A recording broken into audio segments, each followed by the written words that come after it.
Mudah-mudahan di malam hari ini Allah menambahkan rasa cinta kita kepada Allah, Rasulullah, baginda Nabi Muhammad sallallahu alaihi wasallam, serta rasa cinta kepada ahlu baitihi, dan rasa cinta yang Allah tanamkan dalam diri kita terhadap ahlu baitina,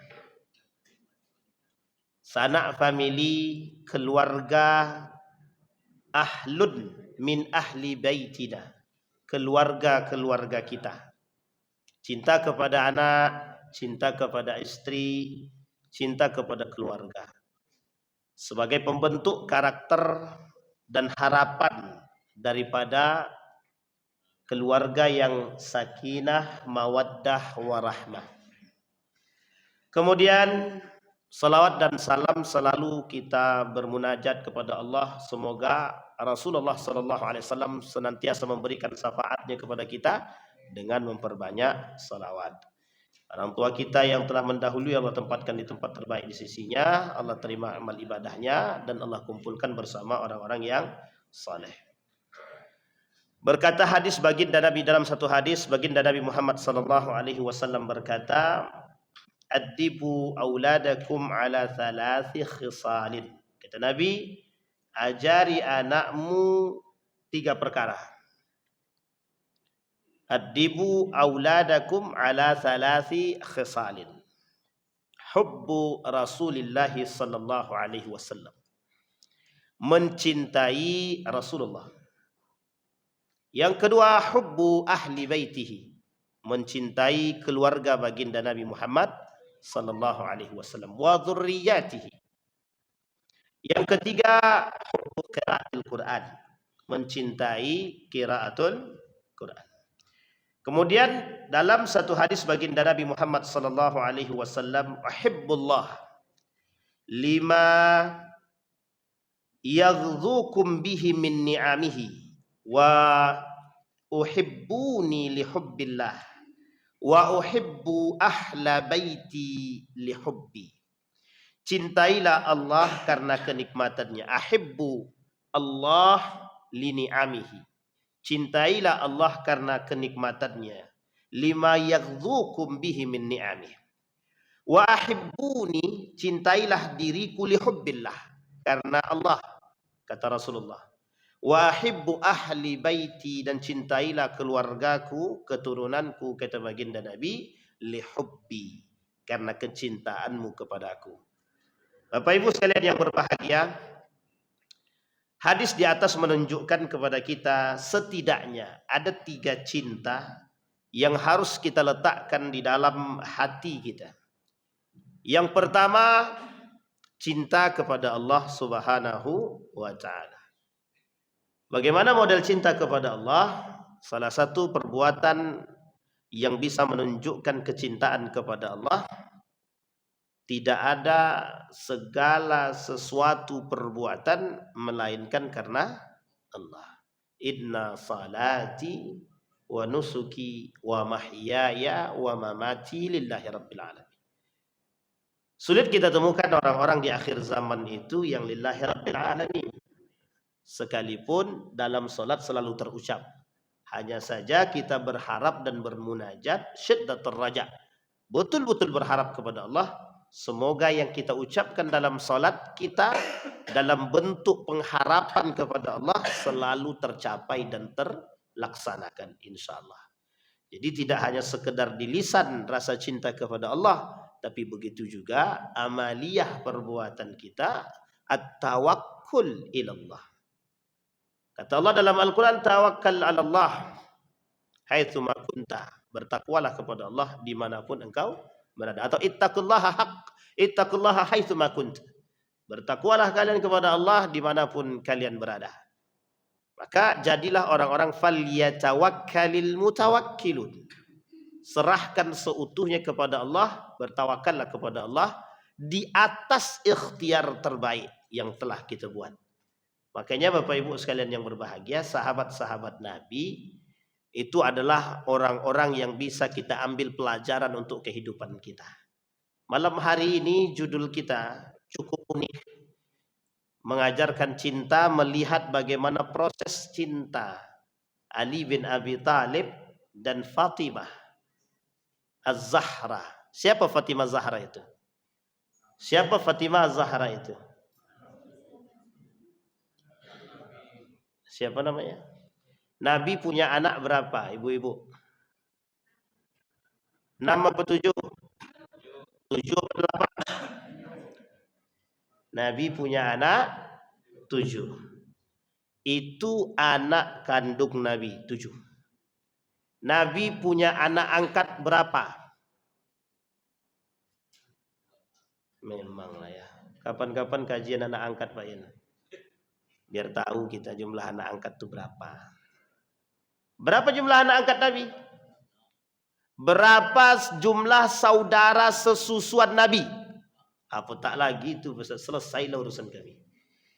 Jadi jangan, makanya bahasa kemarin itu Nusaibah kemarin yang kita kaitkan dengan idola, tak layak untuk diidolakan kecuali sahabat dan sahabiah baginda Nabi Muhammad sallallahu alaihi wasallam. Baik, Bapak Ibu sekalian yang berbahagia. Satu ketika Abu Bakrin Siddiq, sahabat sejati Nabi, replika Nabi pada masanya, terkesima dengan kecantikan anak baginda Nabi Muhammad sallallahu alaihi wasallam. Pertanyaannya adalah apakah Abu Bakar mencintai atau menyukai Fatimah karena Allah ataukah karena nafsu? Dalam riwayat dikatakan, riwayat sejarah itu mengatakan bahwa sebelum Fatimah menikah dengan Ali bin Abi Thalib, 3 orang sudah datang kepada Nabi. Abu Bakrin Siddiq, Umar bin Al-Khattab, Utsman bin Affan. Ditolak ketiga-tiganya sama Nabi. Nanti kita lihat ceritanya bagaimana ketar-ketirnya Ali bin Abi Thalib, jantungnya tap-tup begitu. Ketika ini mesti bapak-bapak juga pernah begitu itu. Aduh, ketika istrinya mantan pacarnya lah berarti itu. Ya benar lah itu, mantan pacarnya yang sekarang jadi istrinya kan gitu. Sama seperti Ali bin Abi Thalib itu. Jadi nanti kita kaitkan ke cerita itu. Sekarang kita ambil dulu dari hadis Nabi tadi 3 hal. Cinta kepada Allah, cinta kepada Rasulullah. Kasus yang sekarang terjadi adalah perpecahan di antara tubuh umat muslim yang kita dituntut untuk saling membenci antara satu dengan yang lain. Termasuk membenci ahlu baiti Rasulullah. Termasuk membenci karib, kerabat, anak, keturunan daripada baginda Nabi Muhammad sallallahu alaihi wasallam. Dengan berbagai macam model. Saya di sini tidak sedang membela siapapun, meskipun dalam video kami sudah banyak caci makian yang telah mencaci maki, entah itu dikiranya kita mukibbin. Tahu mukibbin nih, Bu? Mukibbin dan muhibbin, pencinta ahlul bait, habaib kata dia. Jadi tuduhannya kami ini adalah pencinta habaib karena ketika kita membela. Artinya adalah Bapak Ibu sekalian yang berbahagia, perhatikan baik-baik. Ada gelombang perpecahan atau gejolak perpecahan yang sengaja dikobarkan oleh kelompok-kelompok tertentu antara umat muslim antara umat muslim yang satu dengan yang lain. Melalui problematika habaib. Melalui permasalahan cinta kepada zuriat baginda Nabi Muhammad SAW. Ini sudah lagi rame ya kemarin ya. Sampai harus ada tes DNA. Kalau Anda betul cucu Nabi, silahkan tes DNA. Dulu saya sudah pernah jelaskan di sini, tes DNA tidak bisa menjamin keturunan Nabi. Tak bisa. Karena tes DNA itu bukan diambil dari orang-orang yang mohon maaf juga bukan muslim. Oke, tapi ini kan keilmiahan, boleh. Tetapi DNA itu tidak bisa menghalalkan yang diharamkan. Contoh, anak yang mohon maaf lahir di luar nikah atau yang dihasilkan dari luar nikah. Secara DNA, anak tersebut adalah anak yang laki-laki yang menghamili mamanya sebelum nikah. Itu secara DNA. Pertanyaannya adalah, secara tes DNA, anak tersebut masih menjadi secara tes DNA anak tersebut mesti hak daripada bapak yang menghamili. Betul apa tidak? Secara DNA. Tapi secara Islam anak ini tidak bisa dinisbatkan kepada bapak. Tak bisa. Waris tak bisa, nasab tak bisa. Dia mau ngasih apa tak bisa. Tak ada yang bisa dibuat. Bahkan menikahkan pun tak bisa. Maka wali yang bisa menikahkan anak perempuan yang dihasilkan dari hasil perzinahan, maka wali hakim. Wali hakim. Coba bayangkan. Dan itu tersiksa. Yang kedua, ada batasan tahun tolak ukur daripada DNA itu tersendiri. Bagaimana kita mengetahui tes DNA itu sejalan dengan darahnya baginda Nabi Muhammad SAW? Pertanyaannya bagaimana caranya? Yang sejalan dengan Siti Khadijah, yang sejalan dengan baginda Nabi Muhammad SAW, berapa abad? Kalau 20 tahun masih bisa kita tempuh. Tapi kalau sudah 1400 tahun yang lalu, berarti 14 abad. Berarti kita harus seperti apa? Sampai di sini bisa dipahami Bapak Ibu ya. Jadi ini poin penting untuk mengatakan kepada dunia bahwa persoalan DNA tidak sesederhana itu untuk mengatakan bahwa si Fulani bin Fulan bukan keluarga Nabi atau dia termasuk bagian daripada keluarga Nabi. Tapi yang bisa dijadikan sandaran pengakuan alam. Pengakuan para masyayikh alim ulama al-allamah yang disepakati. Dan mereka tidak sembarangan. Jadi Bapak Ibu sekalian yang berbahagia, saya tidak dalam posisi membela ataupun mengkanter siapapun. Tidak sedang membela, tidak sedang memojokkan siapapun. Yang ingin kita maksudkan adalah Nabi mengajak kita mencintai keluarganya. Barang siapa yang mencintai keluarga Nabi seolah-olah mencintai Nabi. Barang siapa yang mencela keluarga Nabi, dia telah mencela baginda Nabi Muhammad sallallahu alaihi wasallam. Jadi kalau ibu mencaci maki Habib yang mereka mengaku sebagai keturunan Nabi, pertanyaannya adalah, betulkah mereka keturunan Nabi? Ibu mau bukti seperti apa?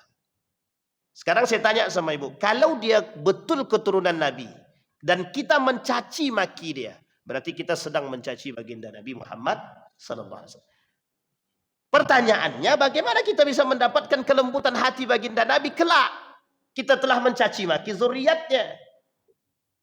Yang kedua, kalaupun kita mencintai zuriat Nabi, baik benar itu zuriat ataupun tidak zuriat. Misal, kita menghormati keluarga Nabi yang mengaku menjadi keluarga Nabi. Kalaupun dia berbohong, itu urusan dia dengan Allah. Kalaupun dia jujur, kita tidak terjebak dalam pencelaan, kehinaan, dan kemaksiatan kepada Rasulullah SAW. Bisa dipahami ya Bapak Ibu ya? Nah, ini yang kita maksud. Artinya adalah bermunculan orang-orang yang ingin membuktikan siapa mereka, apakah mereka berada dari golongan baginda Nabi Muhammad SAW atau tidak. Kasus ini sudah lama sebenarnya. Yang ingin kita maksudkan dalam pertemuan kali ini, kita berada pada posisi yang menurut saya sebaiknya kita memposisikan diri kita kepada mencintai Nabi dan garis keturunannya. Kalau dia melakukan kesalahan, ingat Bapak Ibu, tidak ada jaminan bagi keluarga Nabi selain daripada baginda Nabi itu sendiri, dan orang yang sudah dijamin masuk surga akan menempuh surga. Jadi Habib sekalipun belum tentu dia masuk surga. Kalau dia bejat, mati kafir dia, mungkin, sangat mungkin sekali. Jadi tidak ada yang tidak mungkin. Nakal dia, jahat dia, buruk, perangai, jangan kita ikuti. Yang kita ikuti yang baik, yang baik-baik. Dan ingat, cucu Nabi itu tidak hanya laki-laki, begitu juga perempuan. Ada dari jalur Al-Hasan, ada dari jalur Al-Husain. Dan ini terbukti. Syarif Husain yang dulu pernah menjadi gubernur Hijaz, keturunan baginda Nabi Muhammad sallallahu alaihi wasallam.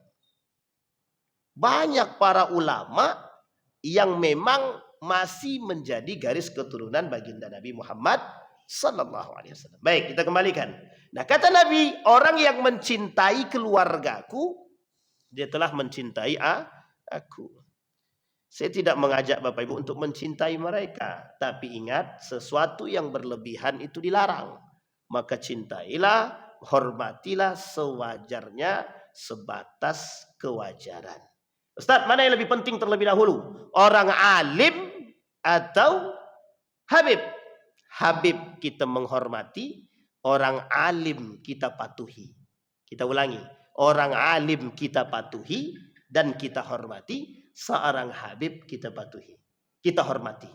Jadi maksudnya bagaimana? Kalau dia habib tapi dia tak alim, kita hormati dia sebatas zurriyah baginda Nabi.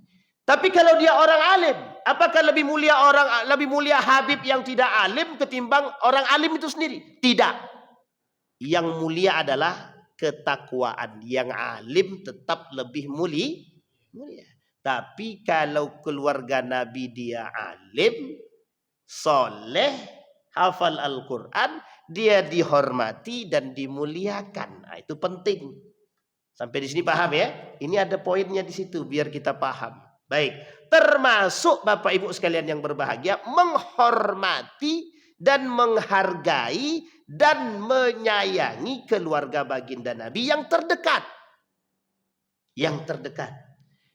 Nabi punya anak Abdullah, wafat ketika kecil. Qasim, wafat ketika kecil. Ibrahim sama. 3 dari anak Nabi yang laki-laki. Kemudian selanjutnya perempuan. Zainab, Ummu Kalsum, Ruqayyah. Siapa lagi satu lagi? Fatimah. Ketiga-tiga ini selain Fatimah wafat pada masanya.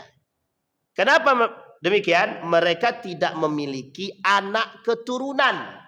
2 di antaranya adalah istri daripada Utsman bin Affan. Makanya Utsman mendapat julukan Dzunnurain. 2 cahaya. Siapa cahaya itu? 2 cahaya itu. Siapa dia? Ruqayyah, Zainab. Kedua-dua ini siapa? Anak daripada baginda Nabi Muhammad sallallahu alaihi wasallam. Maka semua anak Nabi yang 6 ini wafat kecuali 1 yang bernama Fatimah Az-Zahra. Fatimah adalah garis keturunan daripada istri tercinta baginda Nabi Muhammad sallallahu alaihi wasallam. Siapa namanya? Khadijah. Tidak ada perempuan lain yang memberikan keturunan selain daripada Khadijah. 6 anak yang dihasilkan dari Khadijah. 1 dari Maryam, istri dia yang berasal dari budak yang diberikan oleh Raja Mesir dalam bentuk hadiah. Anaknya bernama Ibrahim yang juga wafat belum sempat dewasa. Sampai di sini bisa dipahami Bapak Ibu. Maka tersisalah yang paling kecil dari sekian banyak anak Nabi yang membuat Nabi bahagia. Siapa dia? Fatimah Zahra. Oke Bapak Ibu. Bagi kelompok Syiah, Fatimah Zahra adalah wanita yang sangat mulia. Bahkan dijulukan sebagai ibu. Yang kakinya ketika dicuci airnya boleh diminum, kata orang Syiah. Untuk mengambil keberkahan yang lebih. Fatimah Zahra. Sekarang kita lihat. Apakah Fatimah Zahra punya kelebihan? Salah satu kelebihan Fatimah Zahra yang disebutkan oleh baginda Nabi Muhammad SAW dalam hadisnya itu, Fatimah perempuan yang latifah walayyinah. Cantik, lemah lembut. Jadi ibu-ibu, kalau mau mencontoh karakternya Fatimah, 1 di antara sekian banyak karakter Fatimah itu lemah lembut. Sekarang saya ceritain sama ibu. Ali itu suka dengan Fatimah sudah lama. Cuma Ali tidak punya harta. Fatimah punya rasa dengan Ali. Cuma tidak pernah berani mengungkapkan. Kira-kira siapa yang dulu Bapak Ibu yang seperti ini? Ada nggak yang seperti ini Bapak Ibu? Jujur-jujur aja. Saya termasuk seperti ini loh Bu. Jadi dulu saya suka dengan istri saya sekarang itu. Itu kalau ada laki-laki yang mendekat dan kaya, itu jantung saya udah tap-tup gitu. Awak tak punya apa-apa. Kerja belum. Jadi ada laki-laki yang mendekati dia. Dan dia bilang, ada laki-laki yang datang ke rumah mau mendekati. Itu jantung kita tap-tup. Ternyata Ali bin Abi Thalib seperti itu. Apa kata Ali? Aku lebih mementingkan kebahagiaan Fatimah ketimbang diriku sendiri. Sehingga mohon maaf Bapak Ibu, Ali itu ketika datang Umar bin Khattab, gagah, replika Nabi, punya harta kaya, apa jawaban Ali bin Abi Thalib? Aku berusaha mengikhlaskannya, meskipun itu harapanku. Tapi kebahagiaan Fatimah di atas segalanya daripada diriku sendiri. Setelah mendengar jawaban Nabi, ternyata Nabi menolak daripada Abu Bakar. Bahagia sekali. Sama Pak. Ketika mertua saya menolak laki-laki lain yang datang, oh bahagia sekali. Dalam hati saya masih ada harapan begitu. Karena harapan itu, dan saya kira Bapak Ibu juga begitu itu. Cuman nggak ngakuin aja itu. Mesti takut dia kesaing, apalagi sudah tampang pas-pasan, duit tak ada, hitam legam, selesai urusan. Abang kenapa ketawa Bang? Mencurigakan dia. Dan ini fakta Bapak Ibu. Saya punya kawan, mohon maaf, ini saya ceritain Bapak Ibu. Cerita ini fakta, fakta betul. Kami satu angkatan itu banyak, ribuan, seribuan lah yang di pondok dulu. Jadi satu ketika kami ketemu di Yogyakarta. Ada kawan saya bilang, sudah kawan nih mohon maaf Ibu, mohon maaf. Ini cerita cinta ya, karena kalau cerita-cerita ini penting. Romantisme itu sekali penting. Jadi Bapak Ibu, kawan saya ini udah pendek, udah pokoknya pendek lah, pendek, gemuk, lengkap ini. Tapi cara dia meminta, cara dia mengatakan kepada Allah bahwa perempuan itu adalah istrinya adalah dengan pemaksaan. Ya Allah, aku tidak mau tahu perempuan itu hakku dan bakal jadi istriku. Kalau bukan jadi istriku, tolong jadikan dia istriku. Maksud bilang ini pemaksaan. Anaknya 3 sekarang. Jadi istri dia betulan. Dan Ustadz Yusuf Mansur, saya mengambil cerita dari beliau ya.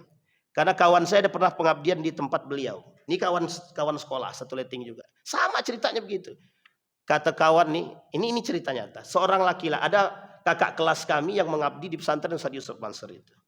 Nah kawan ini itu suka dengan seorang wanita yang hafal Quran 30 juz. Saya tidak yakin kalau bapak-bapak yang punya anak kemudian tidak suka dengan anak yang hafal Quran 30 juz itu, saya nggak yakin tuh, itu kacau tuh. Kalau tak suka bapak itu berarti kacau gitu kan. Tapi itu normal. Kawan saya nih senang dengan perempuan itu. Kakak kelas kami ini senang dengan wanita itu. Dan dia tidak bicara sama Ustadz Yusuf Mansur. Satu ketika datang seorang bapak-bapak yang ternyata ayah daripada perempuan tersebut. Apa kata ayah ini? Ustadz Yusuf Mansur, aku serahkan kepada Ustadz siapa yang mau Ustadz jodohkan dengan anakku. Dipanggil sama Ustadz Yusuf Mansur laki-laki yang lain. Datang, ada nih. Sudah ada jodohnya. Akhirnya apa yang terjadi Bapak Ibu? Dipertemukan, khidbah di hadapan Ustadz Yusuf Mansur. Kawan saya tadi, kakak kelas kami, hancur hatinya Pak Ibu.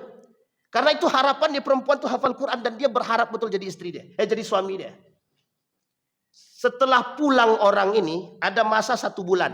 1 bulan. Masa 1 bulan yang diberikan untuk melakukan perkawinan atau nikah tersebut. Uniknya, kawan saya yang satu angkatan bercerita kepada Ustadz Yusuf Mansur. Ustadz, kakak kelas kami itu sebenarnya yang suka sama perempuan itu. Apa kata Ustadz Yusuf Mansur? Kenapa kau tak cerita, kata dia. Kalau kayak gitu, harusnya ngasih tahu. Kita jodohkan dengan dia. Tapi ini kan sudah, nasi sudah jadi bubur. Dan sudah lamaran. Apa kata Ustadz Yusuf Mansur? Gini aja. Ente sholat 40 hari. Nggak usah, jangan sampai tinggal. Sholat subuh, pokoknya yang 5 waktu ini sholat di masjid. Jangan lupa tahajudnya. 40 hari. Berdoa kepada Allah. Tapi jangan berdoa batalkan lamarannya. Jangan. Nggak boleh berdoa berkhidbah atas khidbah orang. Nggak boleh. Haram hukumnya berkhidbah atas khidbah orang lain, hukumnya haram. Mendoakan khidbah orang batal haram. Kalau sudah tahu, oh, pokok aku doakan semoga khidbah dia batal, tidak usah jadi. Itu haram itu Pak, nggak boleh itu. Itu kita menyiksa orang itu. Singkat cerita Bapak Ibu, Hamin 1 pekan. Hamin 1 pekan, perempuan ini udah mau nikah nih 1 pekan nih. Datang bapaknya ke rumah Ustadz Yusuf Mansur. Laki-laki tersebut memutuskan hubungan dengan perempuan tersebut. Apa jawaban ayah tadi yang datang ke rumah Ustadz Yusuf Mansur? Ustadz, aku tak tahu lagi harus bicara apa. Laki-laki itu memutuskan sepihak. Sekarang aku serahkan kepada Ustadz. Apa kata Ustadz Yusuf Mansur? Ada orang yang mau dengan anak bapak. Tulus ikhlas, Ustadz sini juga, kata dia. Dipanggil kakak kelas kami. Dinikahkan langsung sama Ustadz Yusuf Mansur. Sekarang jadi pimpinan pondok dia. Coba. Itu poin penting tuh Pak. Yang kayak gini. Sama seperti Ali bin Abi Thalib. Datang Abu Bakar jantung tatup. Abu Bakar kaya Pak. Orang soleh. Saudagar. Kemudian ditolak sama Nabi.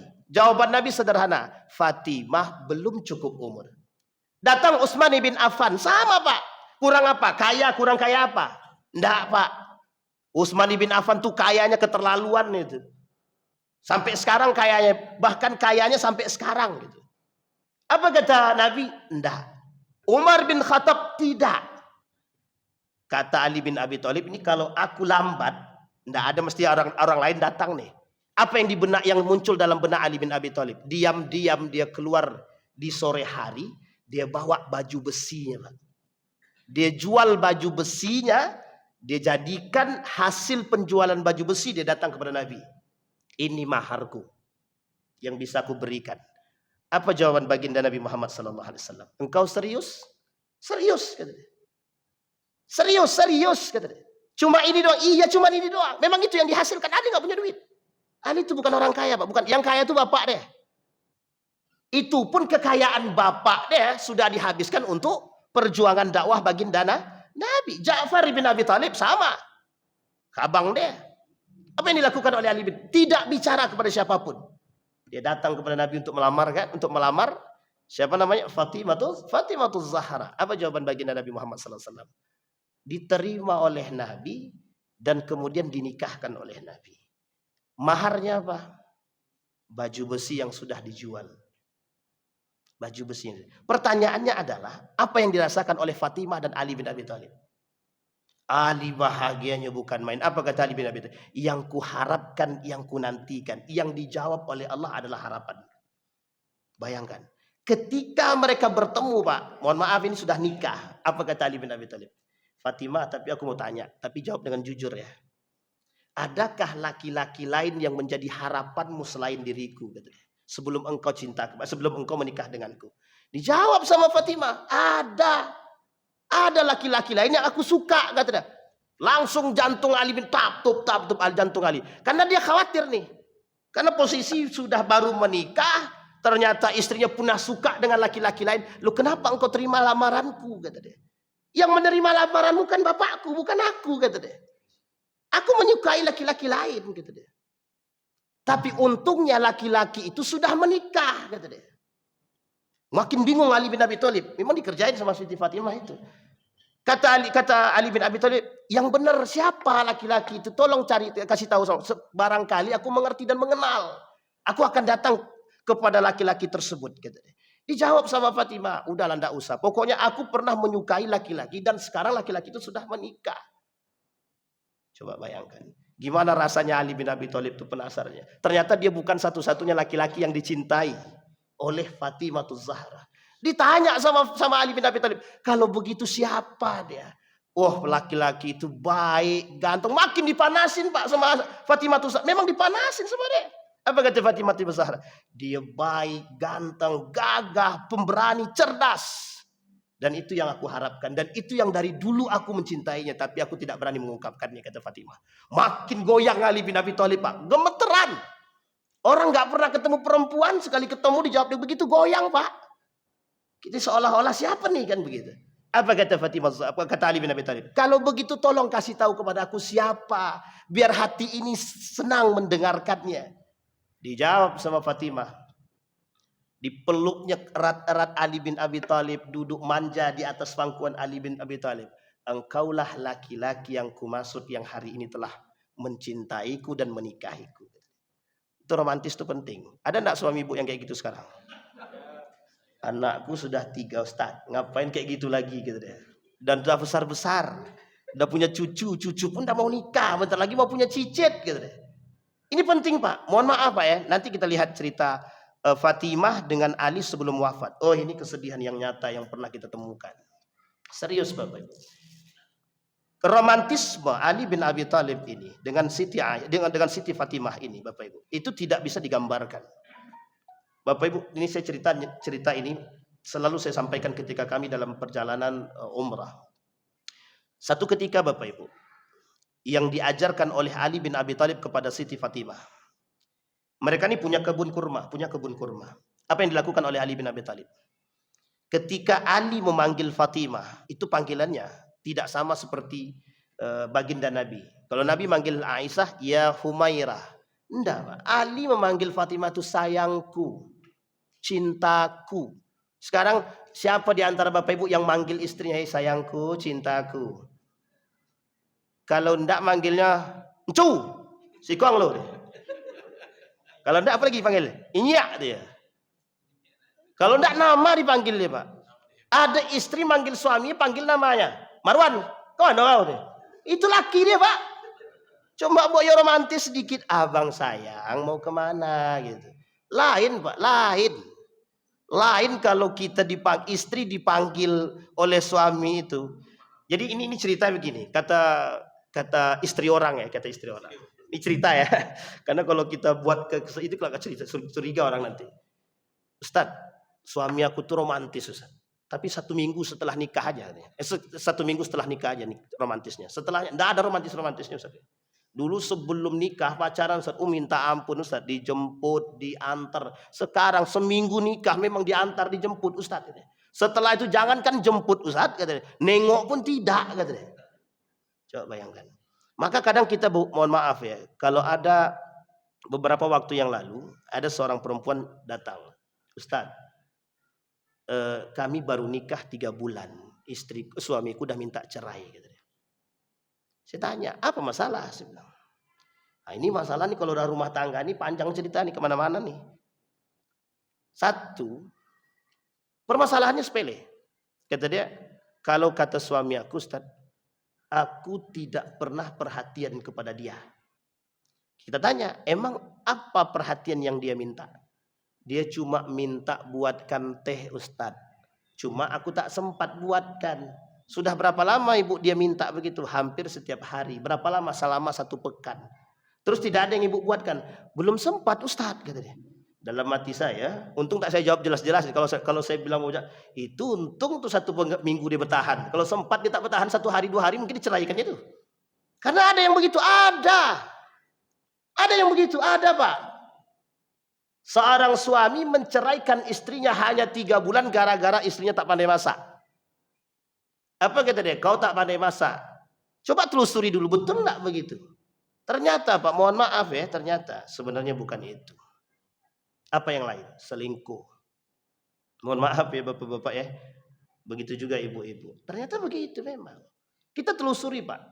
Banyak kasus rumah tangga ini, banyak kasusnya. Tidak sedikit yang kita temukan. Kita telusurin Pak. Benar enggak hanya gara-gara dia tidak memasakkan suaminya nasi kemudian mereka cerai.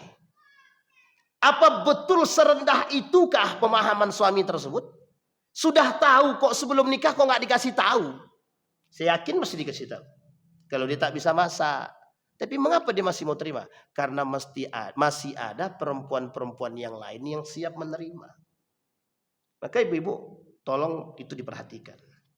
Perhatian-perhatian itu jangan hanya ketika baru nikah, setelah nikah tak ada lagi perhatiannya. Nah, ini khusus bapak-bapak. Tapi kan kami ini Ustaz sudah mau mati. Justru semakin akhir, semakin kita sayang sama istri.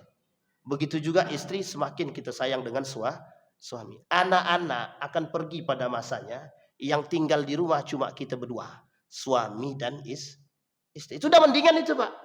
Mendingan tinggal berdua.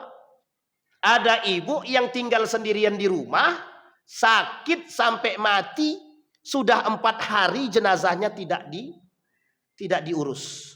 Ternyata tidak ada orang di rumah. Dan ini kejadian beberapa tahun yang lalu. Seorang ibu wafat di apartemen sudah 4 hari. Kebetulan cleaning service yang membersihkan apartemen itu mencium baunya. Dibukalah, karena tidak terkunci, dibuka, ternyata jenazah itu diperkirakan oleh dokter sudah 4 hari. Anak tidak ada. Anaknya di Jakarta semua kerja.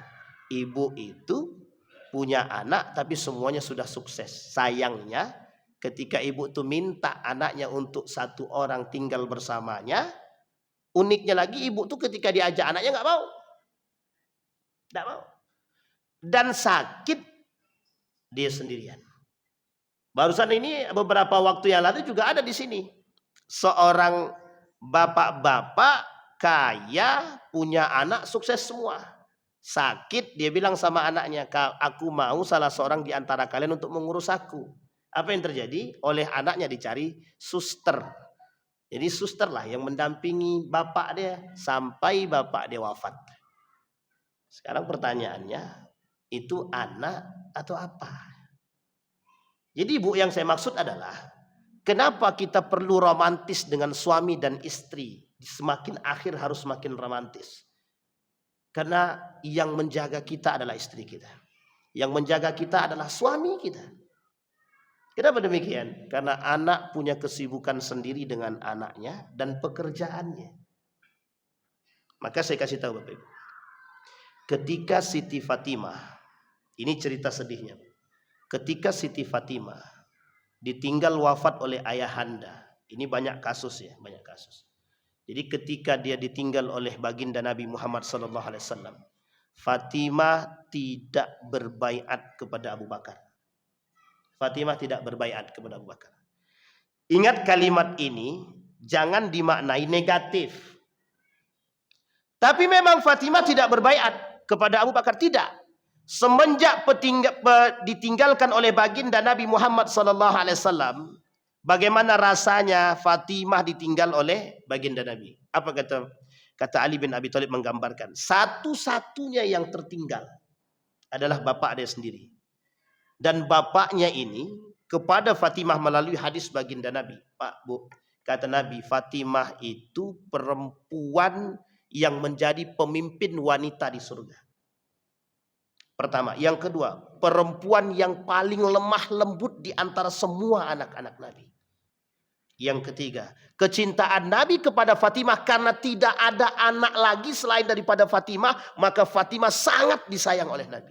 Sangat disayang. Tapi saking sayangnya Nabi sama Fatimah, apa kata Nabi? Kepada para sahabat, kalau Fatimah melakukan kesalahan, aku yang orang pertama yang akan menghukumi Fatimah. 1. Yang kedua, kalau Fatimah berpakaian mewah, aku orang pertama yang menegur. Aku orang pertama yang menegur, kata Nabi.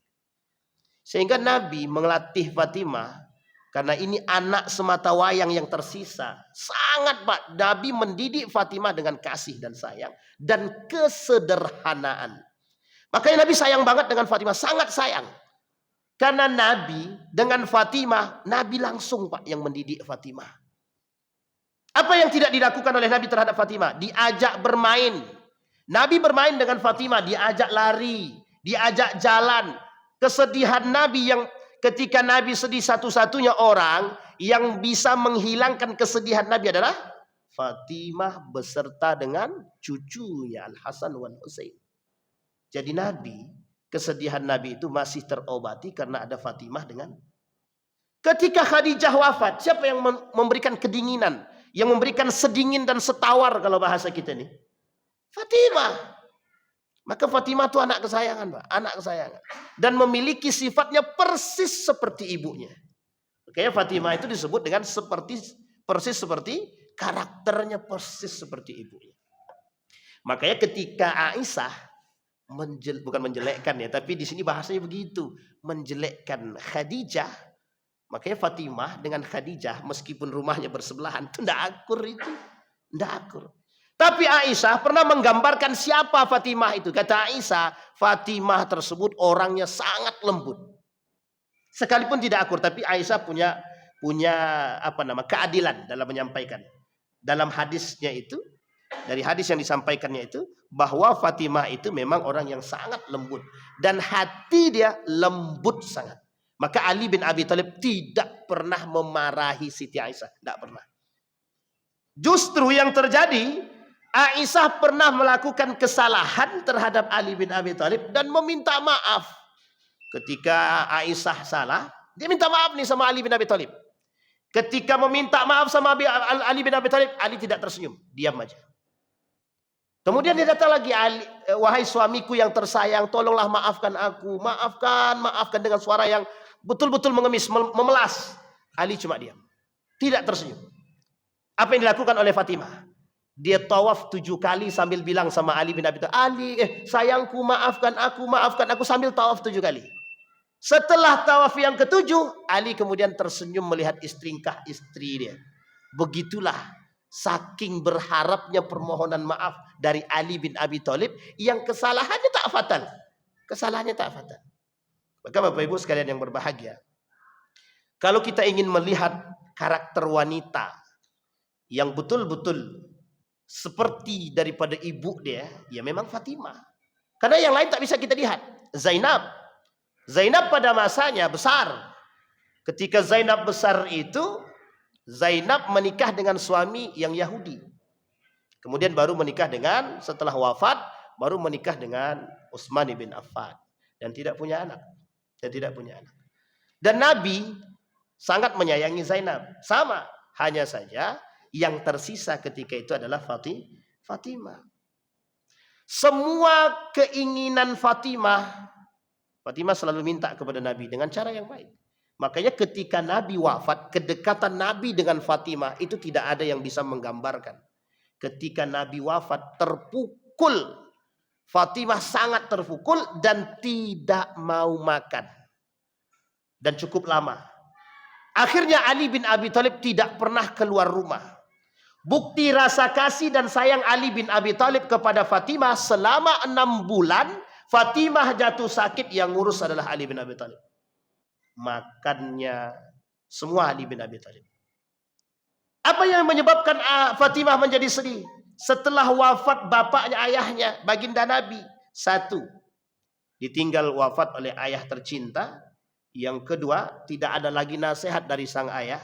Yang ketiga, ada kasus dengan Abu Bakar Siddiq yang oleh Fatimah mungkin tidak dipersoalkan, hanya saja Fatimah berdiam diri di rumahnya ditambah dengan kesedihan. Apa persoalannya? Persoalannya adalah persoalan warisan daripada harta rampasan. Abu Bakar tidak salah, tidak. Fatimah tidak salah, tidak.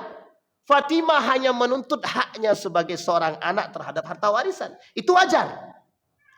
Tapi Abu Bakar mempertahankan untuk tidak memberikan harta warisan kepada Fatimah karena ada perkataan baginda Nabi dalam hadisnya. Kata Nabi, keluargaku jangan disedekahi. Ini tidak bisa. Sehingga tidak ada warisan dan tidak ada warisan bagi keturunan Nabi dan tidak ada sedekah bagi keturunan. Kalau mau memberi dalam bentuk hibah ataupun hadiah. Jadi kalau mau ngasih habaib, misalkan, beb, ini ada sedekah. Oh, itu Nabi paling marah itu. Tidak mau. Kata Nabi, jangan bersedekah kepada keturunannya. Tidak mau. Maka di situ, Pak, kekecewaan daripada Fatimah dirasakan oleh Ali bin Abi Thalib. Maka Bapak Ibu sekalian yang berbahagia, Ali bin Abi Thalib di akhir selama 6 bulan pasca wafatnya baginda Nabi Muhammad SAW tidak keluar rumah, hanya menemani sang istri tercinta kecuali di waktu-waktu sholat saja. Apa yang dilakukan oleh Ali bin Abi Thalib? Menyediakan makan dan minumnya. Nah, jadi Bapak Ibu, kenapa dulu di Mekah itu yang belanja laki-laki bukan perempuan? Dulu begitu, Pak. Perempuan itu sangat terhormat, dimanja oleh suaminya. Kalau sekarang tidak. Siapa yang keluar rumah? Laki-laki atau perempuan yang belanja pasar? Itu pun pakai pakaian sempit. Ibu-ibu jangan keluar pakai pakaian sempit dan jangan keluar tanpa kerudung. Laki-lakinya diam aja. Kalau dulu tidak, Pak. Tidak boleh, Pak, perempuan itu keluar itu. Maka Ali yang mengurus makannya. Ali yang membelikan obatnya. Doa Ali selalu dipanjatkan. Apa yang terjadi? Setelah Aisyah semakin kondisinya semakin buruk, dia menyampaikan kepada Ali bin Abi Thalib, wahai suamiku yang aku sayangi, Kira-kira istri bapak-bapak di pangkuan bapak-bapak dengan kondisi yang sangat-sangat menyedihkan, dia bilang begini, mungkin hidupku tak lama, aku titip anak-anak ya. Nah, kira-kira gimana tuh Pak? Sedih atau tidak tuh? Kadang lucu Ustaz. Itu memang keterlaluan lagi untuk itu tuh. Keterlaluan itu. Apa kata Fatimah kepada Ali bin Abi Thalib? Wahai sayangku, suamiku, sebelum aku wafat, aku tinggalkan 3 wasiat kepadamu. Wasiat pertama, engkau menikahlah dengan seorang perempuan bernama Ummah, anak daripada kakakku. Yang kedua, Ali bin Abi Thalib disuruh untuk berbaiat. Jadi Ali bin Abi Thalib itu sampai Fatimah wafat tidak berbaiat kepada Abu Bakar, tidak. Setelah Fatimah wafat, Ali bilang kepada khadimnya, tolong panggilkan Abu Bakar. Siapa betullah khadimnya Ali ini untuk memanggil presiden gitu. Kata Ali, tolong panggilkan presiden untuk datang ke rumahku. Kan begitu bahasa. Datang Abu Bakar, Pak. Tapi datang sendirian, bukan dengan Umar bin Khattab. Datang Abu Bakar sendirian. Disampaikan oleh Ali. Yang disampaikan oleh Ali bin Abi Thalib, kesedihan Fatimah dan dia tidak mau berbaiat. Dan ini dipelintir oleh kelompok Syiah. Ingat ya Bapak Ibu, dipelintir oleh kelompok Syiah. Apa pelintiran kelompok Syiah? Pelintirannya begini. Oleh kelompok Syiah, Fatimah wafat karena Umar bin Khattab.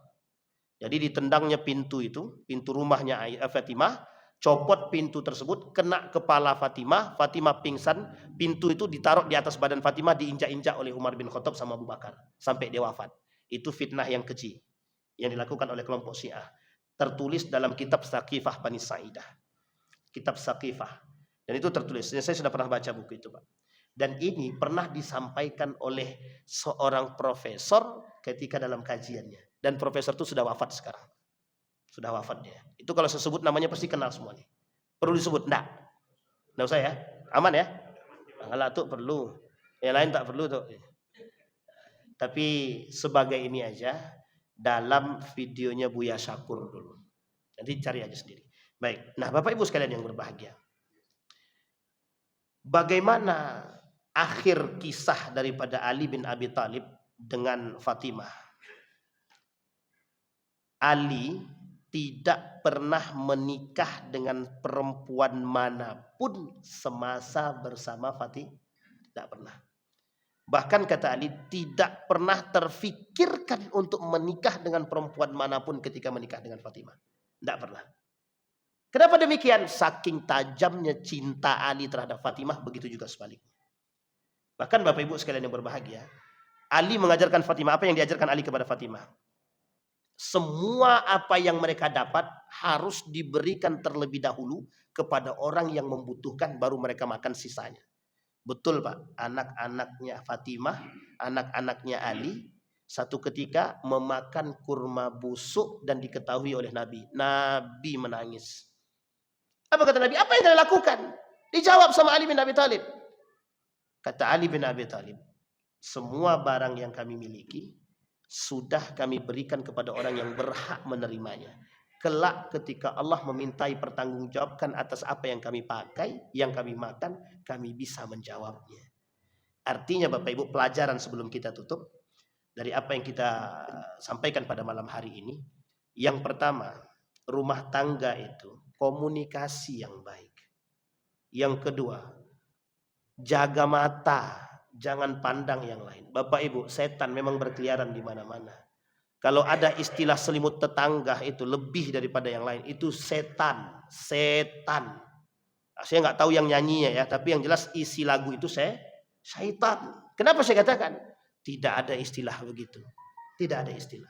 Nabi tak pernah berpoligami semasa bersama Khadijah, tidak pernah. Siti Fatimah tidak pernah dipoligami semasa Ali menikah dengan Fatimah. Setelah wafat keduanya baru kemudian. Itu pun permintaan daripada Fatimah. Tahu Bapak Ibu kenapa Fatimah minta? Kata Fatimah, karena perempuan itu yang mengerti dengan anakku. Sampai di sini bisa dipahami Bapak Ibu ya. Baik, yang kedua pelajarannya. Yang ketiga, didiklah anak-anak kita menjadi seorang pejuang. bapak ibunya yang baik menghasilkan anak yang baik. Kalau bapak ibunya tidak baik, maka mohon maaf, kira-kira anaknya baik apa tak baik? Bisa jadi tidak baik, bisa jadi baik. Kalau anak ini punya pergaulan yang lain dengan orang-orang yang baik. Tapi Bapak Ibu sekalian yang berbahagia, apa yang harus kita lakukan? Berjuang menjadi yang terbaik. Karena salah satu hasrat titipan daripada Fatimah, jadikan anak-anakku pejuang. Mohon maaf Bapak Ibu. Meskipun mereka adalah cucu Nabi yang didoakan, tetap mereka manusia. Artinya kita semua punya peluang untuk menjadi orang-orang yang dicintai oleh Allah Subhanahu wa taala. Dan kemudian yang terakhir Bapak Ibu, sama-sama kita tanamkan rasa cinta kita yang baik kepada baginda Nabi Muhammad SAW. Kalau hari ini kita tak ketemu dengan Nabi, setidaknya mencintai zuriyah Nabi, menghormati mereka dalam batas kewajaran dan tidak mempertuhankan mereka adalah satu keharusan dalam bentuk refleksi cinta kepada baginda Nabi Muhammad sallallahu alaihi wasallam. Mudah-mudahan rumah tangga kita seperti Ali bin Abi Thalib dan Fatimah, mudah-mudahan kemesraan selalu terjaga, mudah-mudahan kita bisa membina rumah tangga yang sakinah, mawaddah, warahmah. Amin ya rabbal. Fa'tabiru ya ulil absar la'allakum tuflihun. Assalamualaikum warahmatullahi wabarakatuh.